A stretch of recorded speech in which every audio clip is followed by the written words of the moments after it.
Selamat sore Bapak Ibu Jemaat dan saudara-saudara yang pada sore hari ini ingin belajar kebenaran firman Tuhan lewat channel Gereja Elios Malang. Sekali lagi kita bersyukur karena pertolongan Tuhan sampai hari ini Tuhan telah menyertai memimpin kehidupan kita. Tentu kerinduan kita untuk terus memahami, mengenal kebenaran-kebenaran yang Tuhan nyatakan kepada kita lewat Alkitab.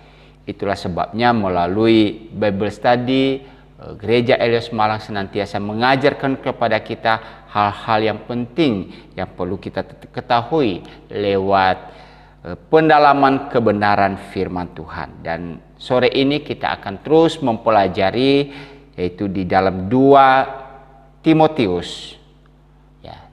Seperti beberapa waktu yang lalu kita sudah belajar dari kitab 1 Timotius, dan hari ini kita akan terus melanjutkan mempelajari kitab 2 Timotius. Namun Bapak Ibu, terlebih dahulu mari kita masuk di dalam doa, mempersiapkan diri kita untuk belajar firman Tuhan. Mari kita berdoa. Terpujilah Engkau Bapa di dalam sorga, karena begitu cintanya Engkau bagi kami. Engkau memberikan waktu terus bagi kami untuk belajar firman-Mu. Sehingga melalui kami belajar firman-Mu, kami mengerti apa yang Tuhan nyatakan dan Tuhan kehendaki kepada kami. Pimpin hamba-Mu juga yang mengajarkan, biarlah Engkau boleh menguasai hati dan pemikiran hamba-Mu. Demikian juga untuk seluruh sidang jemaat-Mu yang mengikuti pembelajaran ini lewat channel YouTube Gereja Elios Malang ini. Tuhan tolong, Tuhan pimpin mereka sehingga mereka juga boleh memahami apa yang Tuhan ajarkan kepada kami lewat kebenaran firman-Mu. Waktu ini kami serahkan di dalam tangan pimpinan-Mu. Terpujilah Tuhan Yesus, di dalam nama-Mu kami berdoa. Amin. Ya. Mari Bapak Ibu dan saudara yang dikasihi Tuhan, kita meneruskan membaca di dalam kitab 2 Timotius pasal pertama ayat 6 sampai dengan ayat yang ke-14. Saya baca kepada kita ayat ini. Karena itulah kuperingatkan engkau untuk mengobarkan karunia Allah yang ada padamu oleh penumpangan tangan atasmu. Sebab Allah memberikan kepada kita bukan roh ketakutan, melainkan roh yang membangkitkan kekuatan, kasih, dan ketertiban. Jadi, janganlah malu bersaksi tentang Tuhan kita. Dan janganlah malu karena aku, seorang hukuman karena Dia. Melainkan, ikutlah menderita bagi Injilnya oleh kekuatan Allah. Dialah yang menyelamatkan kita dan memanggil kita dengan panggilan kudus, bukan berdasarkan perbuatan kita, melainkan berdasarkan maksud dan kasih karunia-Nya sendiri, yang telah dikaruniakan kepada kita dalam Kristus Yesus sebelum permulaan zaman, dan yang sekarang dinyatakan oleh kedatangan Juru Selamat kita Yesus Kristus, yang oleh Injil telah mematahkan kuasa maut dan mendatangkan hidup yang tidak dapat binasa. Untuk Injil inilah aku telah ditetapkan sebagai pemberita, sebagai rasul, dan sebagai guru. Itulah sebabnya aku menderita semuanya ini. Tetapi aku tidak malu, karena aku tahu kepada siapa aku percaya. Dan aku yakin bahwa Dia berkuasa memeliharakan apa yang telah dipercayakannya kepadaku hingga pada hari Tuhan. Peganglah segala sesuatu yang telah engkau dengar daripadaku sebagai contoh ajaran yang sehat, dan lakukanlah itu dalam iman dan kasih dalam Kristus Yesus. Peliharalah harta yang indah yang telah dipercayakannya kepada kita oleh Roh Kudus yang diam di dalam kita. Ya, demikian apa yang telah kita baca lewat tulisan yang diberikan Paulus kepada Timotius sebagai anak rohaninya. di dalam tanggung jawab pelayanan yang telah Tuhan percayakan kepada mereka. Dan tentu ini bukan hanya menyangkut kewajiban atau tanggung jawab daripada Timotius seorang diri. Tetapi kita mempelajari ini Bapak Ibu dan Saudara, tentu ini juga tanggung jawab yang Tuhan percayakan kepada kita masing-masing.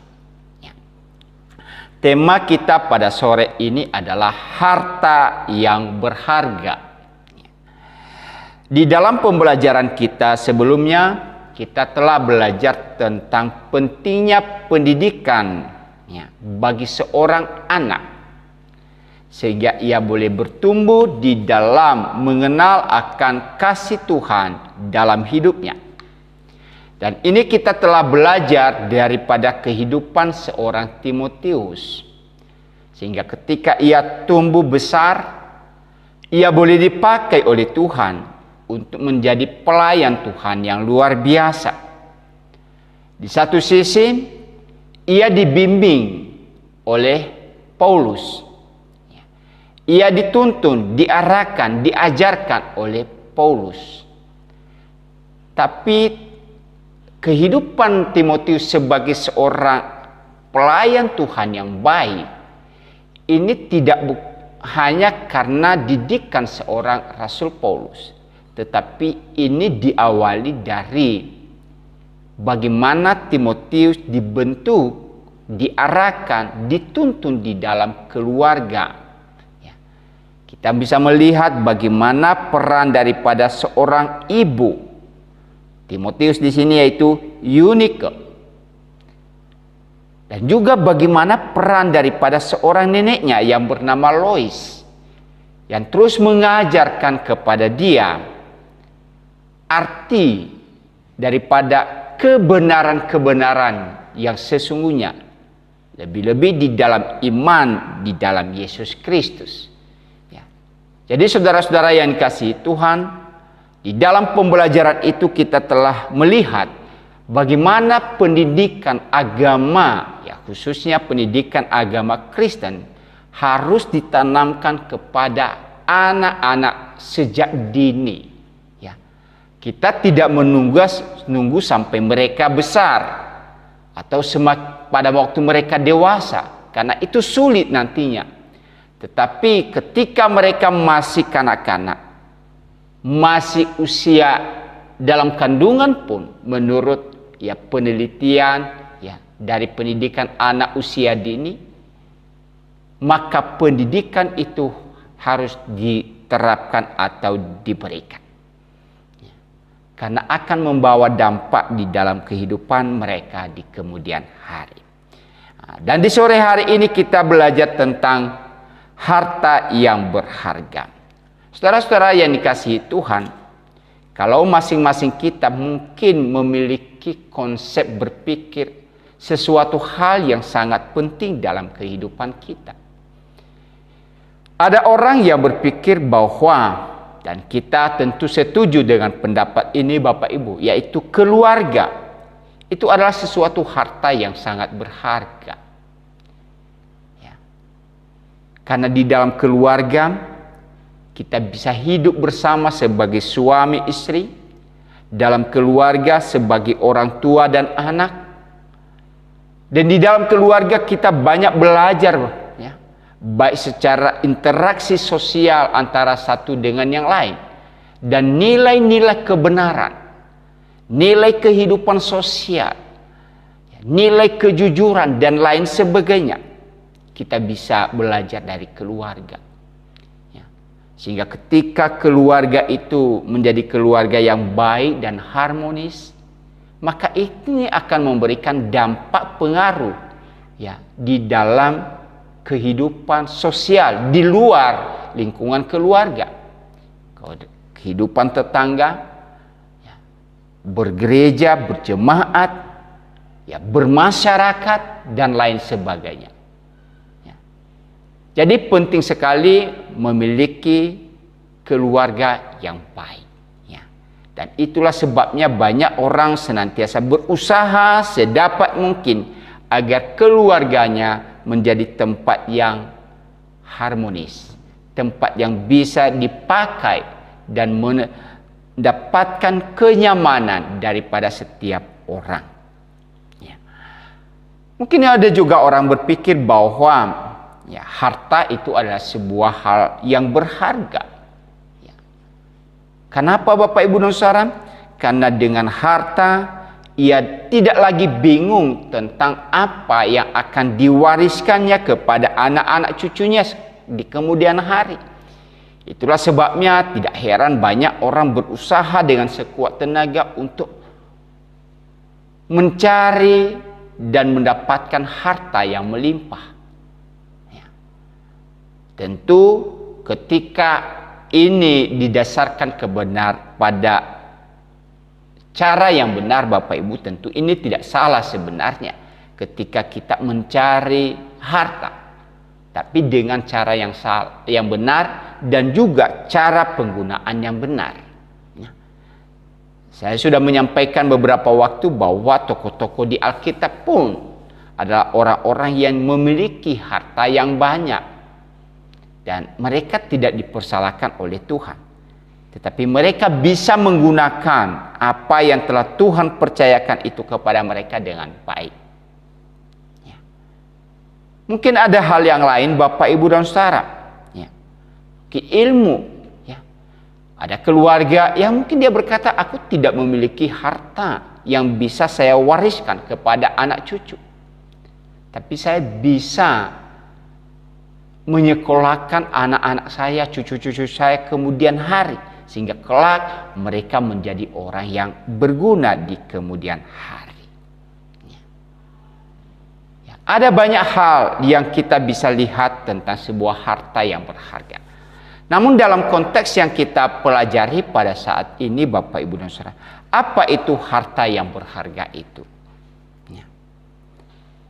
Apa yang harus kita jaga, kita pelihara sebagai orang yang telah percaya kepada Kristus lewat kebenaran firman Tuhan ini memberikan kepada kita.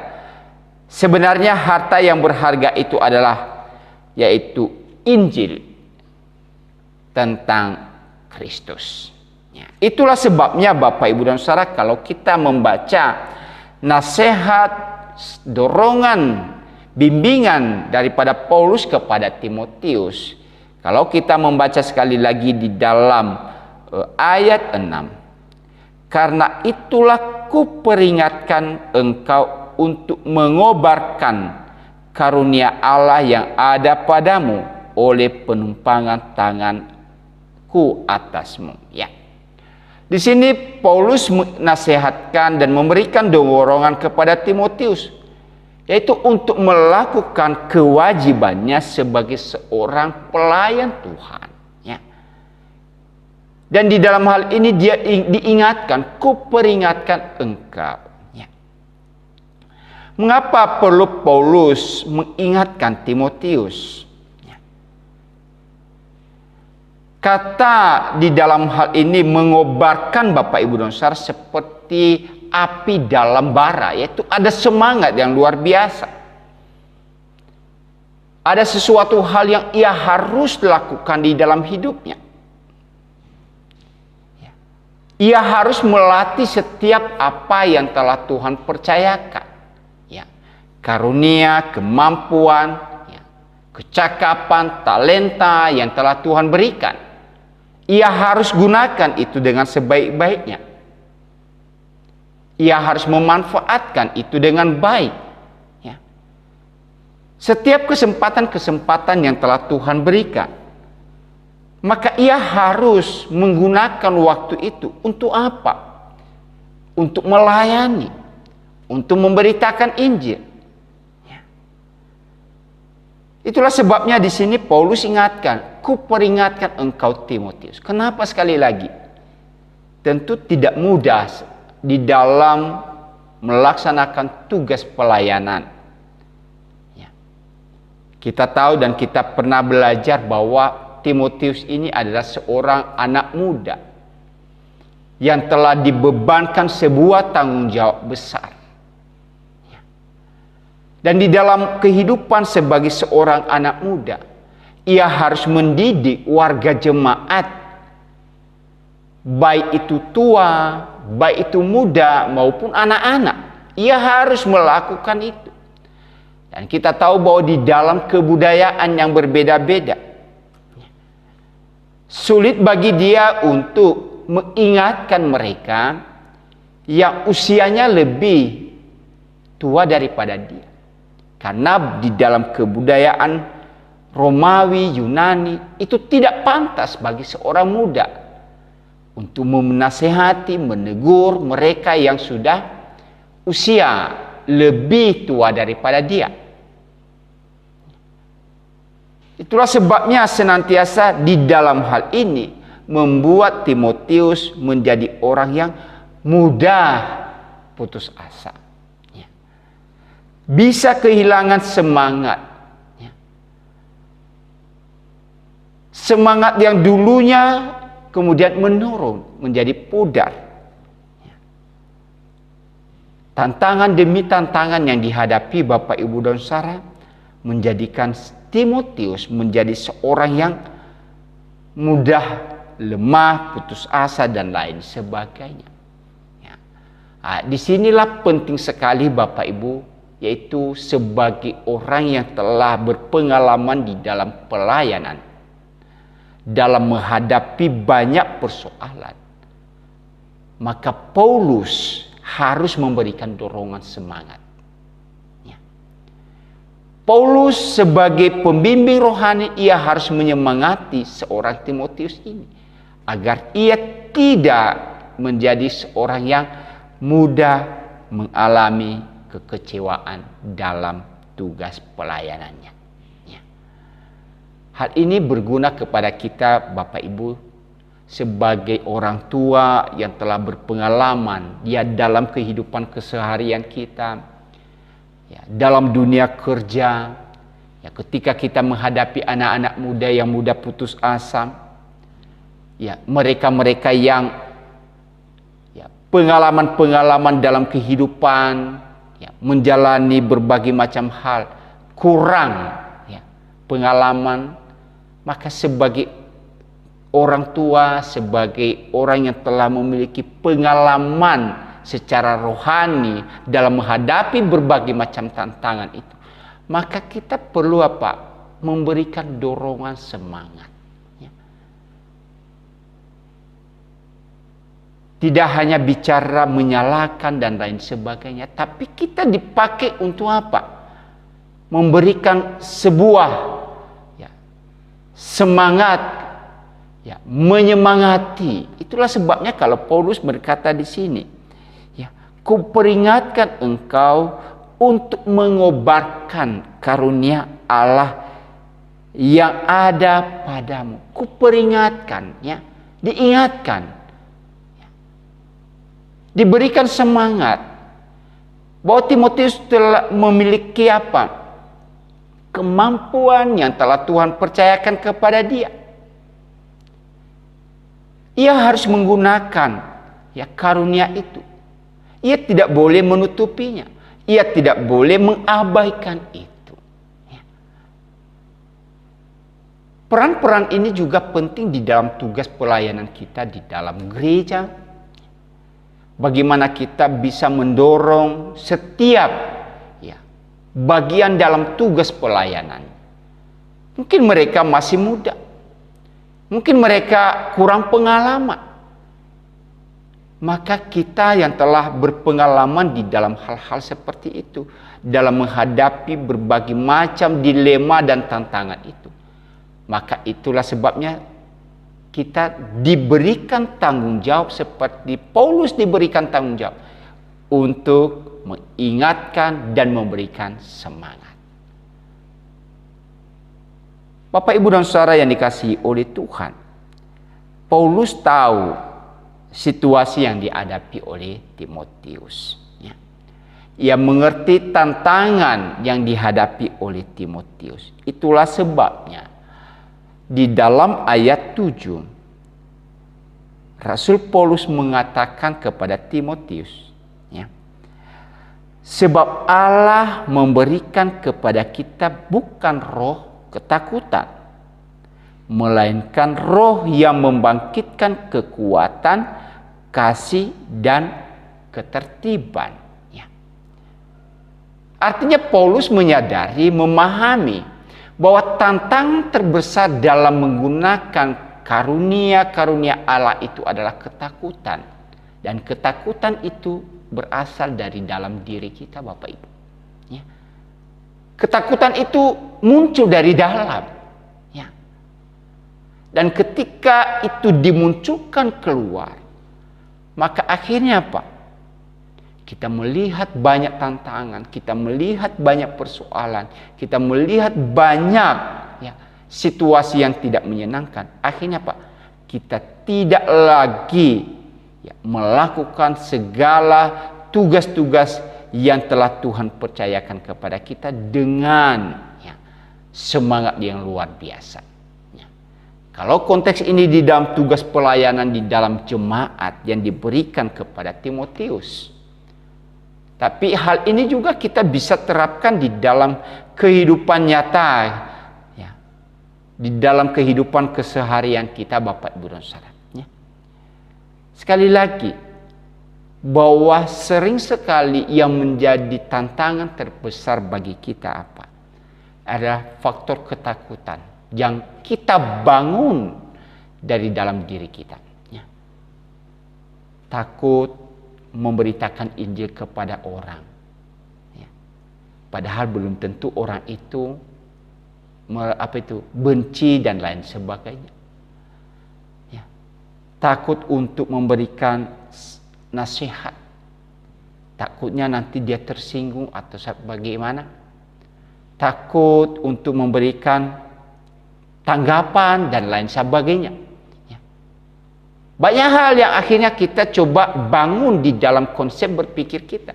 Yang belum tentu itu terpikirkan bagi orang lain. Tapi kita sudah mulai membangun itu di dalam diri kita sendiri. Itulah sebabnya di dalam bagian ini Paulus ingatkan kepada Timotius bahwa Allah telah memberikan kepada Timotius roh. Tentu di sini adalah Roh Kudus. Lalu roh itu berperan apa di dalam kehidupan kita, Bapak Ibu dan Saudara? Ayat 7 dikatakan sebab Allah memberikan kepada kita bukan roh ketakutan, melainkan roh yang membangkitkan kekuatan, kasih, dan ketertiban. Sekali lagi di dalam hal ketakutan, kita benar mendengar perumpamaan Tuhan Yesus. Di mana ada yang diberikan talenta sebanyak 5. Ada yang diberikan talenta 2. Dan ada yang diberikan talenta 1. Dan apa yang terjadi dengan orang-orang seperti ini? Orang yang diberikan talenta 5, ia tidak takut. Bahkan ia berusaha mengembangkan talenta-talenta yang telah Tuannya berikan kepada dia. Sehingga apa? Berkali-kali lipat. 5 kali lipat. 2 kali lipat. Jadi dari 5 menjadi 10. Semakin berkembang. Demikian dengan orang yang diberikan 2 talenta. Tapi bagaimana dengan orang yang 1 talenta? Orang yang 1 talenta, kalau kita baca di dalam ayat firman Tuhan, dia sudah membangun sebuah pemikiran yang negatif terhadap tuannya. Ia telah membangun sebuah praduga yang salah terhadap tuannya. Akibatnya apa? Ia kemudian membangun ketakutan dalam dirinya. Dan karena itu Bapak Ibu dan Saudara, orang yang diberikan karunia 1 talenta itu, apa yang dilakukan bukan mengembangkan talenta itu. Jadi justru ia memendam talenta itu. Jadi tidak berkembang, tidak digunakan sama sekali. Karena faktor ketakutan itu tadi. Sehingga ketika tuannya pulang, akhirnya apa? Yang 5 talenta melaporkan bahwa ia telah berhasil. Yang 2 talenta juga mengembangkan bahwa ia telah berhasil. Tapi 1 talenta ini, ia tidak bisa melaporkan apa-apa. Dan yang terjadi, akhirnya tuannya mengambil talenta itu daripadanya dan memberikan kepada orang yang diberikan 5 talenta. Saudara-saudara yang dikasihi Tuhan, di sini bukan bicara tentang apa? Seberapa banyak kemampuan yang Tuhan berikan kepada kita. Ya. Karena Allah tahu ya, kemampuan kita masing-masing. Ada yang diberikan 5, ada yang diberikan 2, ada yang diberikan 1. Tapi yang menjadi persoalan bagaimana kita menggunakan talenta-talenta yang telah Tuhan percayakan itu kepada kita masing-masing. Jangan kita membangun ya yang namanya ketakutan dalam hidup kita, membangun yang namanya paradigma yang keliru sehingga kita tidak mampu untuk mengembangkan diri. Itulah sebabnya di dalam hal ini Rasul Paulus ingatkan kepada Timotius bahwa ia telah diberikan roh, dan bukan roh yang memberikan ketakutan, tetapi dikatakan di dalam bagian ini tadi, roh yang membangkitkan kekuatan. Ya. Roh yang membangkitkan kasih. Roh yang membangkitkan ketertiban. Ya. Kita perhatikan satu persatu yang dikatakan. Roh yang membangkitkan kekuatan. Jadi Timotius harus menyadari bahwa bagaimanapun tantangan yang ada, persoalan yang dihadapi, maka Tuhan telah memberikan kepada dia kemampuan untuk mengatasi berbagai persoalan itu sebenarnya. Tuhan telah memberikan kepada dia kekuatan di dalam dirinya. Kemampuan di dalam dirinya. Harus ada keberanian dalam dirinya. Harus ada tekad di dalam dirinya. Ya. Di dalam menghadapi berbagai kesulitan dan bahaya-bahaya yang ada. Ya. Jadi kekuatan itulah yang membungkus. Kekuatan itulah yang memberikan dorongan sehingga apa? Ketakutan-ketakutan yang dibangun itu menjadi hilang. Ya.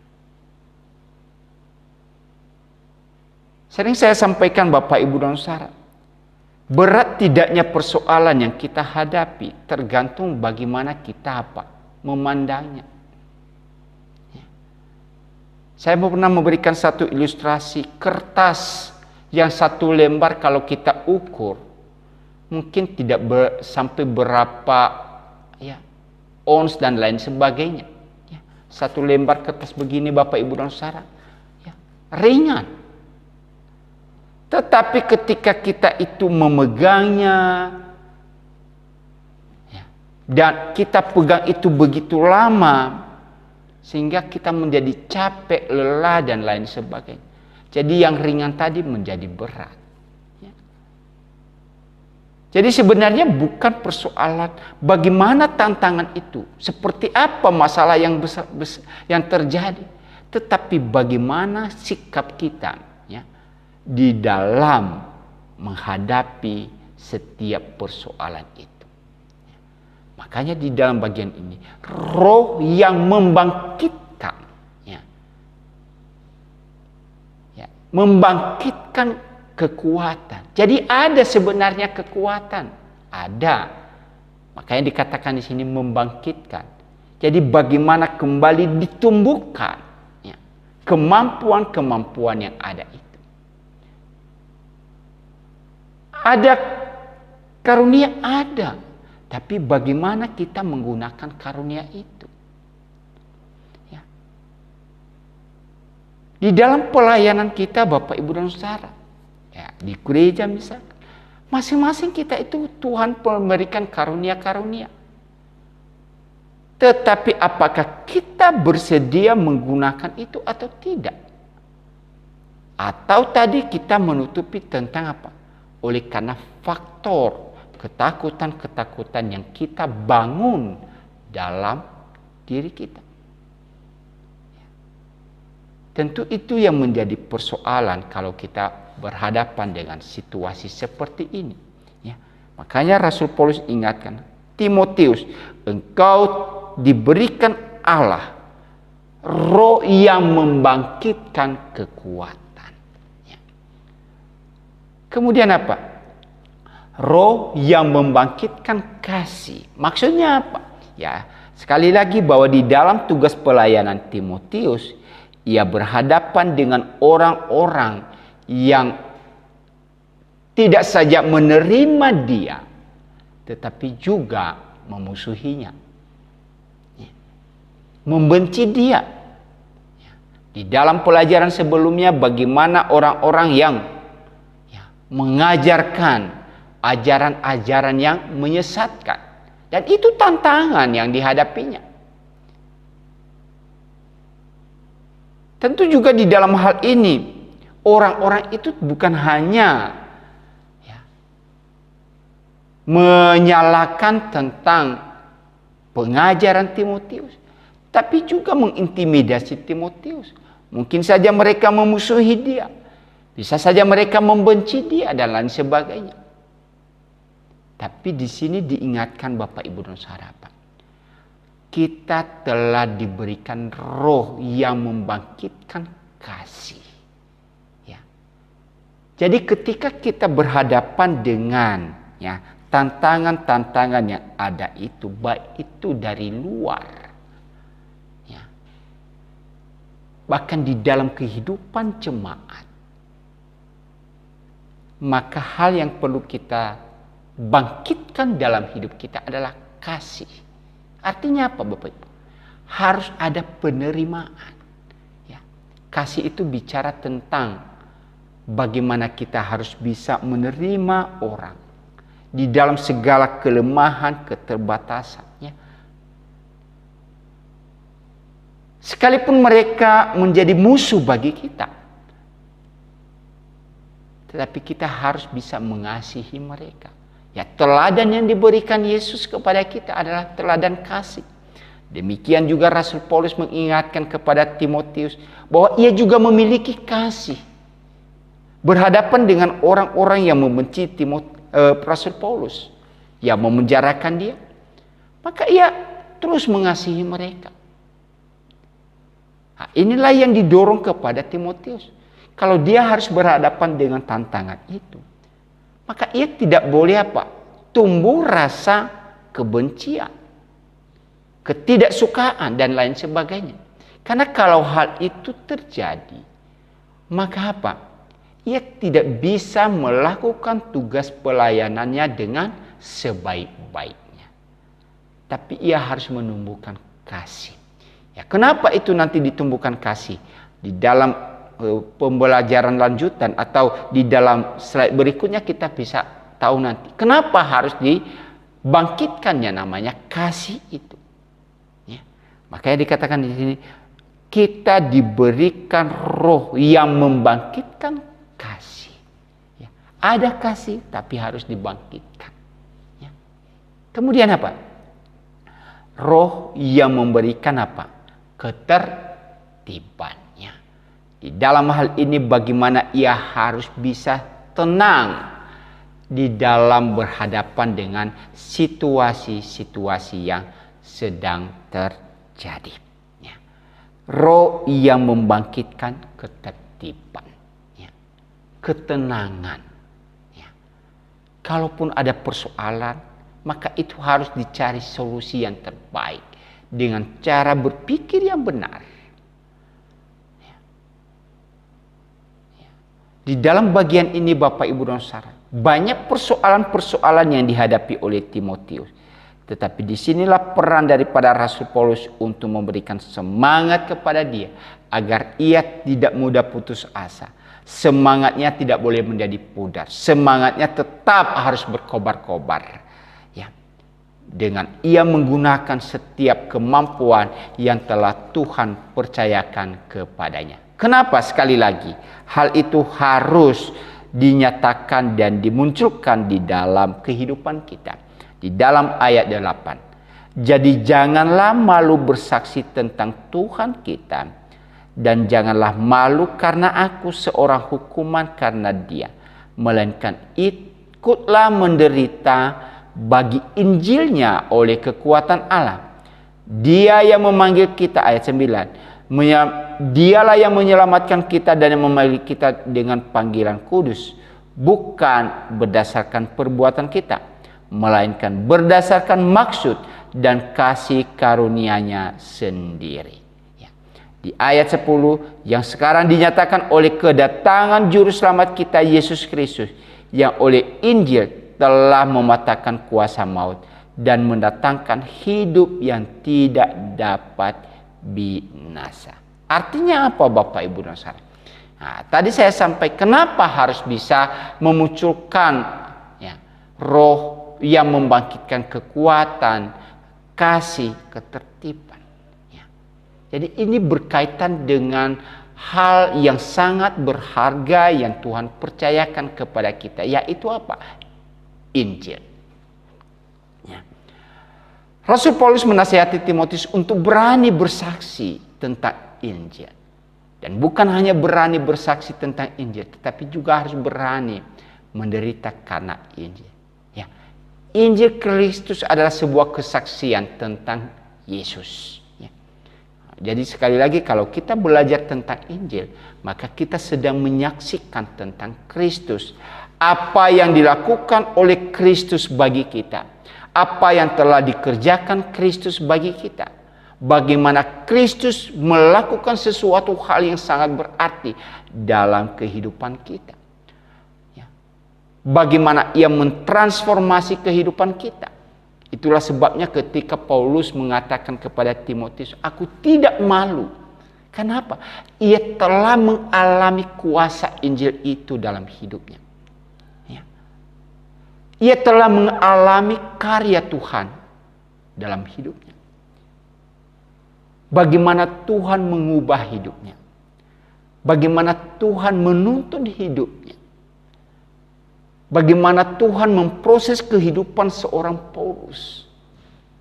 Yang tadinya seorang yang begitu jahat terhadap murid-murid Tuhan.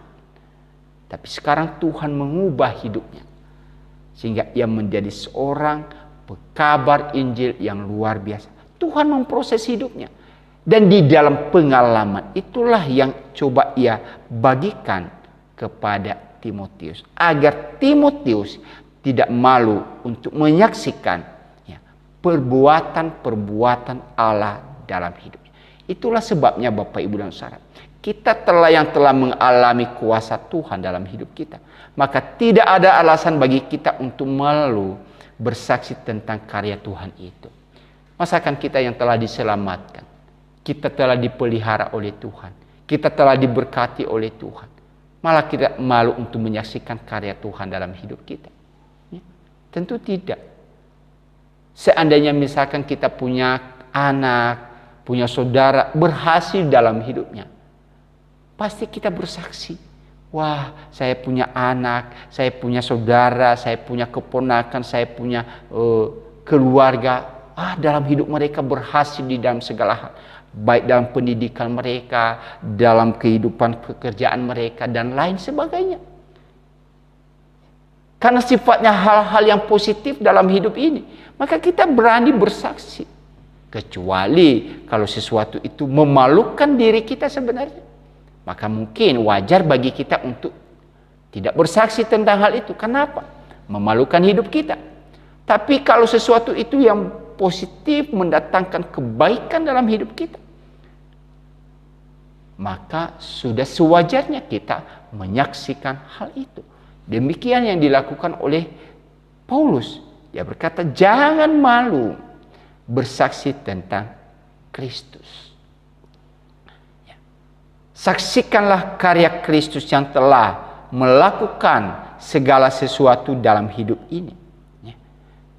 Bagaimana ia berkorban, bagaimana ia mati bagi kita. Dan bukan hanya bersaksi, tapi kita juga harus siap untuk menderita. Tentu pemberitaan tentang karya Allah dalam hidup kita tidak mudah untuk diterima oleh orang. Bisa saja pemberitaan kita menjadi bahan olok-olokan bagi mereka. Tetapi di sini katakan jangan kita malu. Ya. Hadapi itu walaupun itu mendatangkan penderitaan bagi kita. Tapi ingat bahwa di dalam hal ini kita diberikan kemampuan untuk menghadapinya. Karena apa? Ada kuasa dari Allah yang bekerja dalam hidup kita. Makanya diingatkan di sini, ikutlah menderita oleh karena kekuatan Allah. Jadi kalau kita menyaksikan karya Allah dalam kehidupan kita, Bapak Ibu dan Saudara, perbuatan-perbuatan besar yang telah Tuhan kerjakan dalam hidup kita, maka kita tidak boleh mengandalkan kemampuan berpikir kita. Kita tidak boleh mengandalkan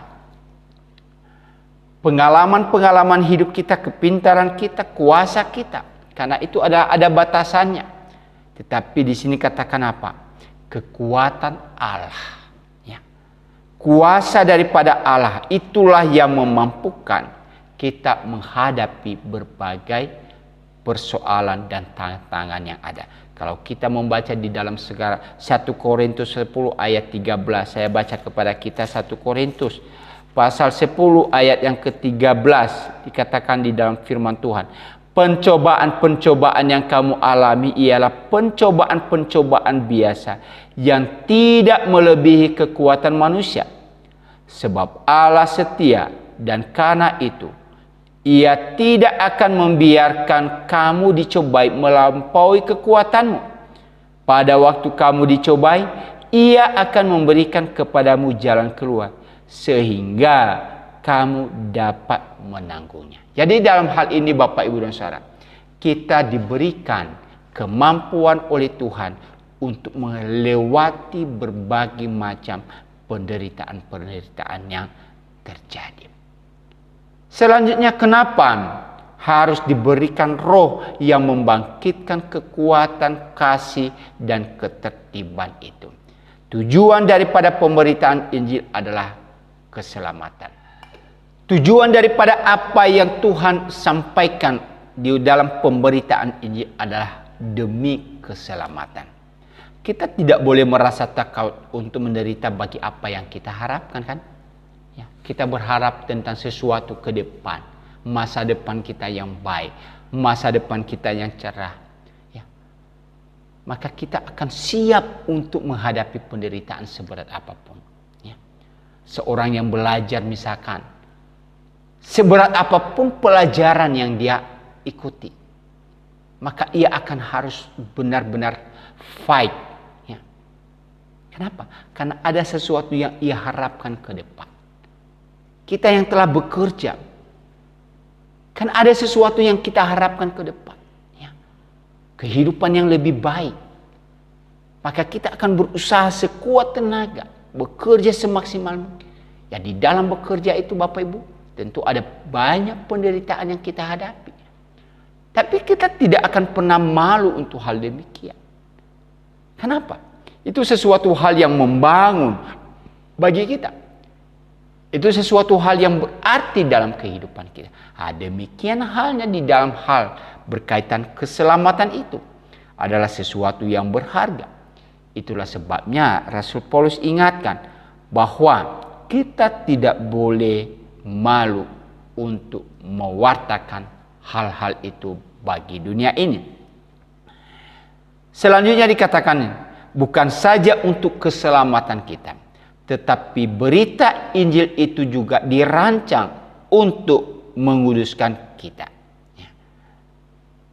Hidup kekristenan kita itu adalah sebuah panggilan untuk hidup kudus. Artinya apa Bapak Ibu dan Saudara? hidup yang disucikan daripada dosa. Kekristenan adalah panggilan kepada dan orang yang menerimanya menjadikan kudus. Jadi sebagai orang Kristen di tengah-tengah dunia ini, maka kita harus menyadari bahwa panggilan hidup kita adalah untuk menjadi alat kemuliaan bagi nama Tuhan. Hidup di dalam kekudusan. Hidup yang terpisah daripada dunia ini. Kita dulu yang berdosa. Sekarang oleh karena karya Tuhan di atas kayu salib, Ia telah menguduskan hidup kita. Dan itu diberikan kepada kita secara cuma-cuma. Ya. Panggilan Injil itu dianugerahkan kepada kita. Yaitu secara cuma-cuma. Dan kita tahu Bapak Ibu dan Saudara, ini tidak dianugerahkan dengan apa? Dengan apa yang kita upayakan atau kita kerjakan dalam hidup kita. Tetapi itu diberikan kepada kita ya, sebagai anugerah daripada Allah. Dan itu terjadi kalau kita membaca di dalam Alkitab, dikatakan ini. Anugerah itu telah diberikan kepada kita sejak permulaan zaman. Ya, tadi di dalam ayat 9. Ya. Dia yang menyelamatkan kita dan memanggil kita untuk panggilan kudus, bukan berdasarkan perbuatan kita, ya, melainkan berdasarkan maksud dan kasih karunia sendiri yang telah dikaruniakan kepada kita dalam Kristus Yesus sebelum permulaan zaman. Jadi dalam hal ini kita bisa melihat bagaimana Tuhan merancang segala sesuatu. Ya, bagaimana Tuhan di dalam menetapkan segala sesuatu Bapak Ibu. Ya, sekali lagi ini bisa dihubungkan di dalam doktrin kekristenan. Apa itu? Ketetapan Allah. Atau yang kita kenal di dalam doktrin adalah predestinasi Allah. Pilihan Allah. Bahwa Allah telah memilih kita sebelum dunia dijadikan. Allah telah merencanakan karya keselamatan itu kepada kita sebelum permulaan zaman. Itu sudah dirancang oleh Tuhan. Bukan pada waktu manusia jatuh dalam dosa baru Tuhan rencanakan. Tidak. Tapi sebelum manusia itu diciptakan, sebelum dunia ini dijadikan. Jadi kita bisa melihat bagaimana ya karya Allah yang luar biasa itu, ketetapan Allah yang luar biasa itu ya, sudah dirancang sedemikian rupa. Sedangkan kita hari ini hanya menerima tentang anugerah yang Tuhan berikan itu. Tentu Bapak Ibu dan Saudara, hal yang ditekankan di dalam bagian ini bahwa anugerah keselamatan itu, yang menguduskan itu, yang menyucikan kita itu, kita tidak dapatkan dengan usaha kita. Kita tidak dapatkan dengan kemampuan kita. Tetapi dikatakan di sini, kita hanya bisa dapatkan di dalam dan melalui Kristus Yesus. Jadi sekali lagi penegasan yang diberikan Paulus kepada Timotius di sini, ya, bahwa keselamatan, anugerah Allah, rencana Allah yang tergenapi dalam hidup kita itu hanya boleh terjadi lewat Yesus Kristus. Nah, kenapa hanya melalui Yesus Kristus? Nah, itulah yang telah Tuhan tentukan dari awal. Kenapa? Yesus Kristus yang telah Tuhan tentukan untuk menjadi juru selamat bagi kita. Lewat apa Bapak Ibu dan Saudara? Lewat kematiannya di atas kayu salib. Dan tidak hanya berhenti sampai kematian di atas kayu salib. Tetapi ia bangkit dari antara orang mati. Ya, lewat kebangkitannya, Tuhan Yesus telah mengalahkan kuasa daripada dosa itu. Ya. Kuasa maut itu. Itulah sebabnya Bapak Ibu dan Saudara, bagi kita yang telah percaya di dalam Kristus Yesus, maka menghadapi yang namanya maut atau kematian, maka itu bukan lagi hal yang perlu kita takuti. Ya, banyak orang ketika menjelang matinya, begitu takut mati. Kenapa? Sebenarnya itu karena ada faktor, yaitu dosa yang masih belum terselesaikan dalam hidupnya. Sehingga ketika ia mati, ia begitu takut, apa? Aku nanti mau kemana setelah ini? Hidupku kemana setelah itu? Tetapi bagi kita yang ada di dalam Kristus, maka kematian itu bukan sesuatu hal yang menakutkan. Tapi justru kematian itu adalah sesuatu hal yang dihadapi dengan penuh sukacita. Karena apa? Karena maut itu atau kematian itu adalah pintu gerbang di mana kita masuk ke dalam dunia yang penuh damai sejahtera dan kemurnian secara sempurna. Kehidupan di dunia ini adalah kehidupan yang binasa. Tetapi kehidupan setelah kebangkitan adalah kehidupan yang tidak dapat binasa. Dan ini hanya boleh dilewati dengan apa? Kita harus mengalami yang namanya kematian itu secara jasmani. Tetapi firman Tuhan berkata bahwa kematian itu bukan sesuatu hal yang menakutkan bagi kita. Karena Kristus telah bangkit dari antara orang mati, maka setiap orang yang percaya kepadanya juga akan dibangkitkan untuk mendapatkan kehidupan yang kekal. Jadi orang Kristen seharusnya tidak perlu takut menghadapi yang namanya kematian. Oleh karena ia telah mendapatkan anugerah yang luar biasa dari Tuhan. Tentu dalam hal ini perlu difahami dengan baik, bukan berarti orang Kristen lalu karena ada sebuah jaminan keselamatan kemudian apa? Ia merencanakan sesuatu hal yang bisa membinasakan dirinya, mati, bunuh diri dan lain sebagainya. Tentu ini tidak benar. Yang saya maksudkan di sini adalah bagaimana ketika maut atau kematian itu menjemput setiap orang, maka itu bukan sesuatu hal yang menakutkan sebenarnya bagi kita. Karena kita akan menjadi dan bersama dengan Allah seterusnya. Itu adalah sebuah pintu bagi kita untuk bisa bersama-sama dengan Tuhan untuk selama-lamanya. Jadi Bapak, Ibu, dan Saudara yang dikasihi Tuhan, maka di dalam pengharapan-pengharapan yang diberikan Paulus itu kepada Timotius, agar Timotius tidak malu terhadap berita Injil. Karena Paulus sadar dan Paulus tahu bahwa Injil itu adalah keselamatan. Berita tentang Kristus itu adalah anugerah keselamatan. Dan itu adalah sesuatu hal yang sangat berharga dibandingkan dengan apa yang tadi kita sebutkan di awal. Dibandingkan dengan keluarga, dibandingkan dengan harta, dibandingkan dengan karir dan lain sebagainya. Harta yang paling berharga itu adalah apa? Keselamatan jiwa kita.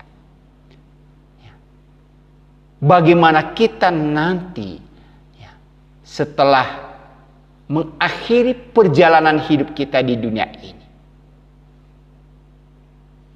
Itulah sesuatu hal yang berharga, pemberitaan tentang Injil itu. Makanya di dalam ayat 12 dikatakan, aku tidak malu, karena aku tahu kepada siapa aku percaya. Dan aku yakin bahwa Dia berkuasa memeliharakan apa yang telah dipercayakannya kepadaku hingga pada hari Tuhan. Artinya Bapak, Ibu, dan Saudara, bahwa Paulus mengajak kita, Paulus mengajak Timotius untuk memahami siapa Yesus Kristus yang ia percayai itu. Orang percaya pada Kristus, ia tahu siapa yang ia percayai, siapa itu Yesus. Apa yang harus kita percayakan kepada Kristus, yaitu keselamatan jiwa kita. Dan bukan hanya keselamatan jiwa kita, tetapi terpeliharanya jiwa kita sampai kepada kerajaan surga atau sampai pada kedatangan Kristus, ya. Makanya Paulus berkata, aku tahu kepada siapa aku percaya. Dan ketika ia mempercayakan itu kepadaku, maka ia akan memelihara. Ya. Teladan itu yang diberikan kepada Timotius. Semangat itu yang diberikan kepada Timotius. Sekalipun ada tantangan, Timotius tidak boleh menjadi lemah. Tapi ia harus benar-benar sungguh-sungguh dalam tugas pelayanannya. Ia harus sungguh-sungguh mewartakan berita keselamatan itu. Sesuatu hal yang sangat berharga itu. Dan kalau ia pun menghadapi banyak tantangan, tidak perlu takut. Oleh karena apa? Allah sanggup memelihara hidupnya. Ya. Tuhan mampu memelihara dia. Ya. Dia berkuasa bukan saja untuk memelihara hidup Timotius, tetapi berita yang disampaikan kepada Timotius pun ia akan pelihara. Itulah sebabnya sebuah tanggung jawab yang diberikan kepada Timotius sebagai seorang pelayan Tuhan, yaitu apa? Untuk memelihara setiap ajaran-ajaran yang dipercayakan itu, yaitu ajaran yang sehat. Ya, ini bertolak belakang dengan apa yang diajarkan oleh para penyesat-penyesat itu. Timotius diingatkan agar ia terus berpegang terhadap ajaran-ajaran yang sehat. Alkitab kita harus pegang dengan sungguh-sungguh. Ya. Doktrin kita harus benar-benar pelihara dan pegang sungguh-sungguh. Ya, pemahaman-pemahaman iman Kristiani yang benar kita harus pegang dan kita harus mengerti dengan sungguh-sungguh. Ya, Bapak Ibu jemaat, dalam dunia sekarang ini banyak hal, ya, yang menjadi penggoda bagi kita, sehingga banyak orang tidak menyadari bahwa ia juga bisa jatuh di dalam hal-hal yang menyesatkan hidupnya. Nah, itulah sebabnya di dalam bagian ini diajarkan kepada kita, ya, secara khusus kepada Timotius, agar terus berpegang pada ajaran yang benar, karena ia akan memberitakan ajaran itu kepada umat yang ia layani. Ya, sebagai seorang hamba Tuhan, Tuhan telah mempercayakan kepada kami untuk apa? Mengajarkan ajaran yang benar, ajaran yang sehat berdasarkan kebenaran firman Tuhan, bukan berdasarkan mimpi-mimpi, bukan berdasarkan ya perjumpaan-perjumpaan yang tidak bisa dipertanggungjawabkan kebenarannya, ya. Tetapi ajaran yang berdasarkan kepada Alkitab, ya. Paulus di dalam pengajarannya senantiasa bergantung kepada kitab suci, ya. Yesus di dalam mengajar juga dia sering mengutip kitab Perjanjian Lama, mengajarkan berdasarkan kitab suci.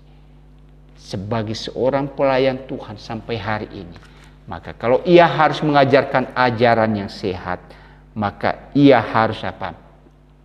Berpegang teguh pada ajaran-ajaran yang benar itu. Ia harus mematuhi ajaran yang sehat itu dengan cara melawan segala macam bidah dan ajaran-ajaran yang menyesatkan. Ia harus memberitakan ajaran sehat itu dengan mengatakan kebenaran di dalam kasih. Ya. Jadi tidak mudah menyatakan sesuatu yang benar. Itulah sebabnya menyatakan kebenaran itu di dalam kasih. Ya. Orang Kristen, ya, telah dipercayakan untuk apa? Memberitakan Injil itu. Ajaran Kristiani adalah suatu kepercayaan yang dipercayakan kepada kita secara umum, yaitu setiap orang percaya harus bisa menyaksikan tentang Kristus. Ya. Jadi siapapun kita yang belajar melalui firman Tuhan ini, Saudara dan saya telah dipercayakan untuk menyaksikan karya Kristus dalam hidup kita. Ya. Saudara dan saya sudah diselamatkan melalui pengorbanan Kristus di atas kayu salib. Itu telah diberikan, kita telah mengalami itu. Maka tanggung jawab kita juga untuk mewartakan itu kepada dunia ini. Ya, ini secara umum.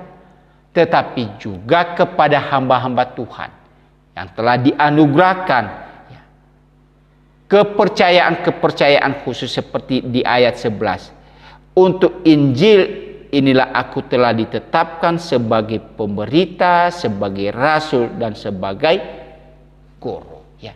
Jadi ada yang memang telah diberikan ya, karunia-karunia khusus atau dipercayakan secara khusus untuk memberitakan firman Tuhan. Ya, termasuk kami sebagai seorang hamba Tuhan telah dipercayakan secara khusus untuk mengajarkan firman Tuhan. Dan itulah tanggung jawab besar Bapak, Ibu, dan Saudara. Dan itu tidak main-main. Kenapa? Kami harus memelihara dengan teguh kebenaran firman Allah yang benar dan sehat. Karena kalau salah di dalam kami menyampaikan, maka itu akan mempengaruhi di dalam pemahaman kepada jemaat. Jadi itu tidak mudah sebenarnya untuk mengajarkan sesuatu hal yang telah Tuhan percayakan itu. Injil adalah harta yang berharga. Injil adalah sesuatu yang tak ternilai harganya. Injil memberikan keuntungan yang tidak tertuliskan ya, pada kita. Ya. Keselamatan itu. Sekali lagi, bahwa di dalam pengajaran itu, kita harus menjaganya. Kita harus memeliharanya dengan tidak merusak kemurniannya. Tidak melemahkan kuasanya. Juga tidak mengurangi kesempurnaannya. Artinya apa? Ya, sering kita menghadapi banyak hamba-hamba Tuhan, pelayan-pelayan Tuhan yang mencoba ya memanipulasi kebenaran-kebenaran firman Tuhan dengan ya mimpi-mimpi yang belum tentu, tadi saya katakan belum tentu diakui kebenarannya. Tetapi coba itu diwartakan kepada orang lain. Karena sifatnya fenomenal, banyak orang akhirnya apa? Mempercayai hal itu dan terus itu diulang-ulang, artinya menjadi sesuatu hal yang benar ya. Jadi di dalam hal ini kita tidak boleh menambah dan mengurangi daripada kesempurnaan pemberitaan Injil yang tertulis di dalam Alkitab ya. Ajaran yang sehat harus tetap dijaga, ajaran yang sehat harus tetap dipelihara. Tapi bagaimana harus memeliharanya Bapak Ibu?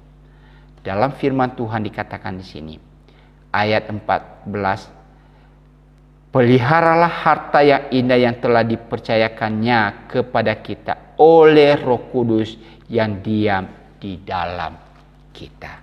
Jadi untuk bisa menjaga ajaran yang sehat, di samping kita terus belajar ya, mengerti lewat pendalaman Alkitab, kita belajar melalui Bible study, kita belajar lewat khotbah-khotbah, kita belajar melalui saat teduh kita, kita belajar lewat penelitian kita terhadap kebenaran firman Tuhan, sehingga kemurnian itu tetap kita pelihara. Tapi ingat, kekuatan kita manusia terbatas. Itulah sebabnya Rasul Paulus ingatkan kepada Timotius bahwa satu-satunya yang tidak bisa tergoyahkan, tidak mudah diombang-ambingkan, tetapi ia terus mengajarkan kemurnian itu, yaitu Roh Kudus itu sendiri. Orang percaya harus bergantung kepada pimpinan daripada Roh Kudus di dalam pemberitaan Injil yang ia sampaikan. Ya. Roh Kudus berdiam di dalam semua dalam diri semua hamba Tuhan dan juga orang Kristen yang baik. Untuk menjaga Injil tetap murni dan tidak bercela, orang percaya harus berusaha menjaganya sebagai sesuatu harta yang indah dalam hidup kita. Sekali lagi, harta yang indah. Tidak saja keluarga, harta yang berharga bukan sesuatu materi, tetapi harta yang paling berharga itu adalah Injil keselamatan yang telah kita alami, kita terima. Dan Injil itu juga yang akan dan perlu kita wartakan kepada dunia ini. Mari Bapak Ibu jemaat yang dikasihi Tuhan, kita yang telah belajar firman Tuhan ini, terus wartakan berita keselamatan yang telah kita alami. Tuhan memberkati kita semua. Mari kita masuk di dalam doa.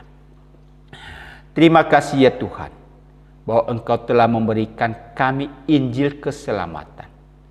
Di dalam Yesus Kristus kami boleh diselamatkan. Kami boleh menikmati anugerah Tuhan yang luar biasa. Terima kasih untuk keselamatan yang telah Engkau anugerahkan itu bagi kami. Dan tanggung jawab kami juga Tuhan, untuk mewartakan, memberitakan kabar keselamatan itu kepada dunia ini. Biarlah kami boleh memelihara harta yang begitu indah ini, harta yang berharga ini, sehingga dunia ini boleh mengenal Engkau sebagai Tuhan dan Juru Selamat. Dunia ini boleh dibebaskan dari kuasa-kuasa si jahat, tetapi kami boleh menikmati dan dunia ini boleh melihat anugerah Allah lewat Yesus Kristus. Terima kasih Tuhan, berkati seluruh jemaat-Mu yang telah belajar firman Tuhan di kesempatan ini. Dalam nama Tuhan Yesus kami berdoa. Amin. Ya, terima kasih Bapak Ibu jemaat yang dikasihi Tuhan. Tuhan memberkati kita. Sampai bertemu di waktu yang akan datang.